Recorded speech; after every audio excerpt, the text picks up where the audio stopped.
नाव काय? चल गाडी काढ.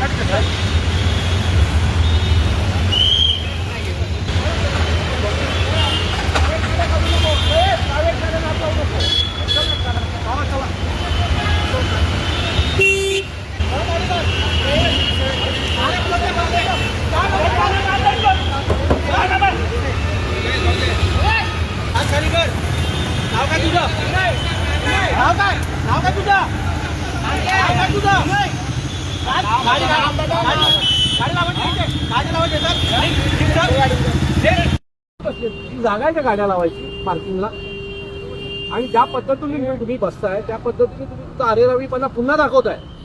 यात जेवढे ओलावाले आम्हाला भेटले त्यात एकही मराठी ओलावाला नाहीये. माझं मत आहे नीट कोड भरा आणि निघा. आम्हाला इथे माज दाखवण्याचा प्रयत्न करू नका. जर आम्हाला माज दाखवण्याचा प्रयत्न केला तर जबरदस्त माज आमच्यामध्ये पण आहे. आम्ही महाराष्ट्र सैनिक आहोत, राज ठाकरेंचे सैनिक आहोत. जर तुम्ही लोकांबरोबर चुकीचं वागणार असाल तर आम्हाला तुमच्या बरोबर चुकीचं वागताना कुठलीच वाईट वाटणार नाही. मारहाण करणाऱ्याला गुन्हा दाखल झाला नाही. काय सांगितलं ठाणे पोलिसांना? मी पोलिसांना त्यांच्यावर जो गुन्हा टाकण्यास माननीय उपमुख्यमंत्र्यांनी सांगितलं 307 दाखल होईल. बरोबर आहे. तुम्ही त्यांना तेच म्हटलं की कृपया जे त्यांनी म्हटलं ते करून दाखवा. केस टिकेल की नाही ते नंतर बघू.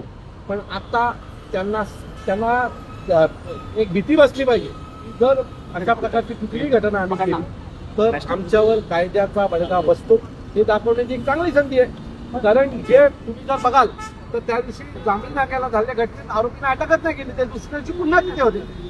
आता ती वेळ आलेली आहे. तुम्ही ह्याच्यामध्ये ही जी कोणी लोक आहेत त्यांना माज आलाय त्यांना धडा शिकवण्याची वेळ आहे. पोलिसांनी शिकवावी. पण तुम्ही देखील या ठिकाणी काही कार्यकर्त्यांनी काही रिक्षा चालकांना ओला चालकांना मारहाण केलेली आहे. तुम्ही समर्थन करता का नाही? म्हणजे त्यांनी आमच्या लोकांना मारल्यावर काही होत नाही. बरोबर आहे.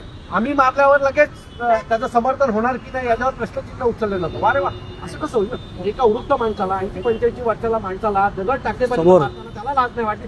आम्हाला का लाज वाटली पाहिजे?